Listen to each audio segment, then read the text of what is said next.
नमस्कार, आप देख रहे हैं दैनिक साथी हरियाणा। मैं हूं आपके साथ आपका साथी अमित विश्वकर्मा। साथियों, हरियाणा मांगे हिसाब यात्रा के पहले चरण के आखिरी दिन दीपेंद्र हुड्डा रविवार को बावल विधानसभा पहुंचे। यहां पर कृषि कॉलेज से लेकर सभी महापुरुषों की प्रतिमाओं पर माल्यार्पण करते हुए अंत में प्रेस कॉन्फ्रेंस कर रोहतक सांसद दीपेंद्र हुड्डा ने 15 सवालों के जरिए भाजपा सरकार से जवाब मांगे। दीपेंद्र हुड्डा ने ईडी के सवाल पर कहा कि हिसाब यात्रा के समानांतर ईडी की रेड चल रही है। जहां पर भी ईडी की रेड होती है, कांग्रेस उतनी ही मजबूत होती है। यानी जहां पर भी या जिस विधायक के आवास पर छापेमारी की है, वहां से कांग्रेस की जीत निश्चित है। कांग्रेसी डरने वाले नहीं है। जजपा व भाजपा द्वारा हुड्डा को निशाने पर लेने के सवाल का सायरन अंदाज में जवाब दिया। सबके निशाने पर हैं हम में भी कुछ होगा दम।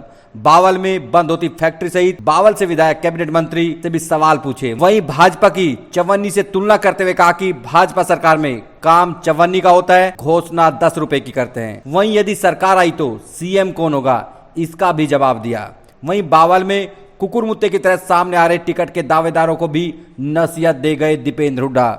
हरियाणा मांगे हिसाब यात्रा में कांग्रेसी विधायक चिरंजीव राव, पूर्व मंत्री चौधरी जसवंत सिंह बावल, पूर्व मंत्री जगदीश यादव, लोकसभा प्रत्याशी रहे पूर्व सांसद राज बब्बर, कांग्रेस नेता महावीर मसानी, नगर पार्षद प्रवीण चौधरी सहित हजारों की संख्या में कांग्रेसी नेता व कार्यकर्ता मौजूद रहे। यूं कहे तो जैसे ही दीपेंद्र हुड्डा बावल में पहुंचे, कार्यकर्ताओं का जन सैलाब उमड़ पड़ा। अब आपको दिखाते हैं अपनी हरियाणा मांगे हिसाब यात्रा के बाद प्रेस कॉन्फ्रेंस कर आखिर दीपेंद्र हुड्डा ने हरियाणा सरकार से क्या जवाब मांगे। हरियाणा मांगे हिसाब 15 प्रश्न हमने बीजेपी सरकार के लिए 10 दिन पहले चंडीगढ़ प्रदेश कांग्रेस मुख्यालय से हमने ये प्रश्न बीजेपी सरकार के सामने रखे कि इन 15 सवालों का जवाब दे भाजपा सरकार। देश में सर्वाधिक बेरोजगारी हरियाणा में क्यों है? देश में सर्वाधिक महंगाई हरियाणा में क्यों है? देश में सर्वाधिक अपराध दर हरियाणा में क्यों है? सबसे ज्यादा भ्रष्टाचार और घोटालों की यह सरकार क्यों साबित हुई? सारे जन विरोधी पोर्टल और आईडियां, पहचान पत्र हरियाणा में क्यों आए? गुजरात में एक भी पोर्टल आईडी क्यों नहीं लागू हुई? अग्निवीर कौशल निगम के तहत पक्की नौकरी समाप्त होकर और कच्ची नौकरी की देश की राजधानी हरियाणा क्यों बना? सारी कच्ची नौकरी जिसमें बिना रिजर्वेशन बाबा साहब के संवैधानिक अधिकारों को हर वर्ग से छीनते हुए पक्की नौकरी का अधिकार और उस पक्की नौकरी में आरक्षण का अधिकार, इससे वंचित रखते हुए कच्ची नौकरी बिना रिजर्वेशन, बिना पेंशन, बिना मेरिट के हरियाणा को राजधानी बना दिया। वो क्यों बनाया? भाजपा काल क्यों किसान का काल बन गया? 750 किसानों की जान गई।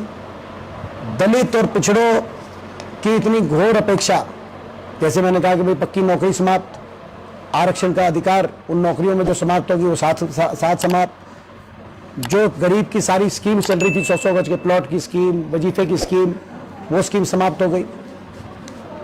खेलों में नंबर 1 हरियाणा, आज नशे में नंबर 1 हरियाणा क्यों बन गया? ये सारे, और हर वर्ग को सड़क पे क्यों आना पड़ा? आपने देखा कोई ऐसा वर्ग नहीं जो सड़क पे ना आए। स्कूलों को, बच्चों तक को 5000 स्कूल मर्ज और बंद हो गए। स्कूली बच्चों को, पहली दूसरी तीसरी क्लास के बच्चों को धरना देना पड़े तो किसी भी जन विरोधी सरकार का भी दिल पिघल सकता है, लेकिन इनका नहीं पिघला। बच्चों से लेकर और बेटियों तक जिनको जंतर मंतर पे धरना देना पड़ा, इनको घसीटवाना का काम इस सरकार ने किया। किसान से लेकर कर्मचारी तक और आड़ती से लेकर शिक्षकों तक, सरपंचों तक, कोई ऐसा वर्ग नहीं इसको धरना ना देना पड़ा। तो ये सरकार, और इस सरकार ने हरियाणा को विकास की पटरी से उतारने का काम क्यों किया? उदाहरण मैंने आपको बताया कि हमारे समय 81 किलोमीटर मेट्रो लाइन हरियाणा के 4 शहरों को जोड़ती हुई निर्माण किया गया था, गुड़गांव, फरीदाबाद, बल्लभगढ़, भादुगढ़। इस सरकार में एक खंबा भी मेट्रो का आगे क्यों नहीं बढ़ा? एक खंबा, हम नहीं कहते 1 किलोमीटर, हम नहीं कहते 1 इंच, हम कहते एक खंबा। 10 साल में ये मेट्रो जो नोएडा से ग्रेटर नोएडा पहुंच गई, 10 साल में ये MRTS, rapid metro, rapid rail transit system, जो गाजियाबाद से मेरठ पहुंच गया, जो अभी तक आज आ जाना चाहिए था, मानेसर होते हुए बावल आ जाना चाहिए था। IMT इसी रूपरेखा से IMT कांग्रेस की सरकार में हुड्डा साहब ने ये IMT यहां पर स्थापित कराने का काम किया था। ये मेट्रो का एक खंभा भी, ये एक उदाहरण है, विकास की पटरी से उतर गया हरियाणा। तो ये हमारे सवाल है, आपके माध्यम से सवालों को हम लोगों के बीच में लेके जा रहे हैं। ये अभियान है, डोर टू डोर का अभियान है। मैं पदयात्रा के माध्यम से हर विधानसभा में इस अभियान को आगे बढ़ा रहा हूँ। सर, उत्तर प्रदेश में आजकल एक चर्चा का विषय बना हुआ प्रोप्राइटरशिप। कावड़िए कावड़ लेकर आ रहे हैं, हर साल आते हैं, और इस बार वहाँ पर राज्य सरकार ने एक फरमान जारी किया है कि कोई भी, चाहे वो मुस्लिम है या हिंदू है, अपनी दुकान पर आगे प्रोप्राइटरशिप लिखेगा। किस नज़र से देखते हैं आप इसे? मैं समझता हूँ कि ये बहुत ही जो ये सरकार है वो कुछ काम तो करती नहीं, केवल असली मुद्दों से ध्यान भटकाने के लिए इस तरह के मुद्दों को लेके आती है। इस देश में मैं समझता हूँ इस तरह की नीतियां इस देश के लोग स्वीकार नहीं करेंगे। सामाजिक स्वार्थ ईडी की रेड पड़ी, उसके बारे में देखिए, ये जो ईडी और केंद्रीय जांच एजेंसियों की लगातार कार्रवाई का दौर हरियाणा पिछले एक हफ्ता से, जब से हमने हमारा ये अभियान शुरू किया है, उसके पैरेलल इनका भी अभियान शुरू हो गया है। उसके पैरेलल इन्होंने अपना अभियान शुरू कर दिया है और विपक्ष के नेताओं को निशाने पर लिया जा रहा है, कांग्रेस के नेताओं को निशाने पर लिया जा रहा है। तीन विधायक आपने देखा कांग्रेस पार्टी के। तो ये कोई नई बात तो नहीं है। इनकी कार्यशैली पिछले 10 साल से जांच एजेंसियों का राजनीतिक दुरुपयोग करके विपक्ष को निशाने पर लिया जा रहा है, पूरे देश में लिया जा रहा है। हरियाणा में भी ये कार्रवाई उसी का हिस्सा आप मानिए। लेकिन जहां जहां जांच एजेंसियां ज्यादा सक्रिय होती हैं, वो इस बात का संकेत होता है कि भाजपा चुनाव हारने जा रही है। तो हारने जा रही है, तो मैं ये कहूंगा कि जहां जहां गए, जिन जिन विधायकों के पास भी गए हैं, वो साथ में ये मुझे लगता है जीत का सर्टिफिकेट लेके जा रहे हैं, उनको दे के आ रहे हैं। मेरा ऐसा मानना है। तो ये हम कोई जो है कांग्रेस पार्टी इस तरह की जांच एजेंसियों की कार्रवाई से लोगों की आवाज उठाना बंद कर दे, ऐसा संभव नहीं है। ये बैठे हमारे भाई हैं, राजस्थान से विधायक हैं ललित यादव जी, आप इनसे पूछिए, राजस्थान में जब चुनाव हो रहा था विधानसभा का, तो क्या राजस्थान में के जांच एजेंसियां नहीं पहुंच गई थी? सारे नेताओं को टारगेट नहीं किया गया था, सबके घर पहुंच गई थी। तो ये तो आप लोग भी जानते हो। आपकी सरकार बनने के क्या मुद्दे निकले हुए? पूर्व में उप मुख्यमंत्री रहे दुष्यंत चौटाला कह रहे हैं कि हुड्डा साहब 10 साल का अपना आगे रखे हिसाब पहले, और अनिल विज जो पूर्व गृह मंत्री है, उनका कहना है कि कांग्रेस के टाइम पर भ्रष्टाचार व्यापक था और बीजेपी ने। तो ये सारे जो है केवल दुष्यंत चौटाला ही हुड्डा साहब के खिलाफ नहीं बोल रहे, अजय चौटाला भी बोल रहे हैं, नायब सिंह जी भी बोल रहे हैं। मैं सारे एक ही सवाल जवाब दे देता हूँ ना। नायब सिंह जी भी बोल रहे हैं, खट्टर साहब भी बोल रहे हैं, अनिल विज भी बोल रहे हैं।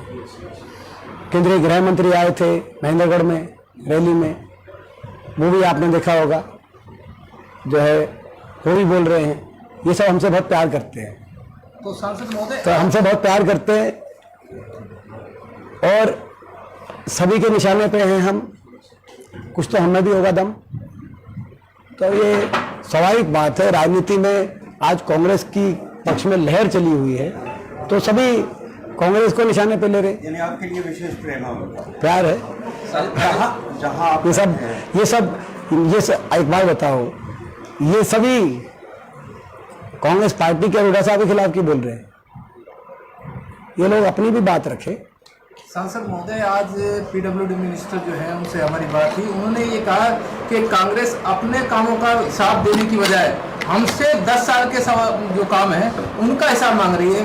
तो वो जो है पहले अपना तो दे। क्या कहेंगे सर? देखिए, ये हमारी ये जो अभियान जब से शुरू हुआ है, भाजपा को बड़ी तिलमिलाहट हो रही है। 10 साल प्रदेश को बर्बादी के कगार पे ले आए ये लोग, और प्रदेश की जनता इनसे हिसाब मांग रही है,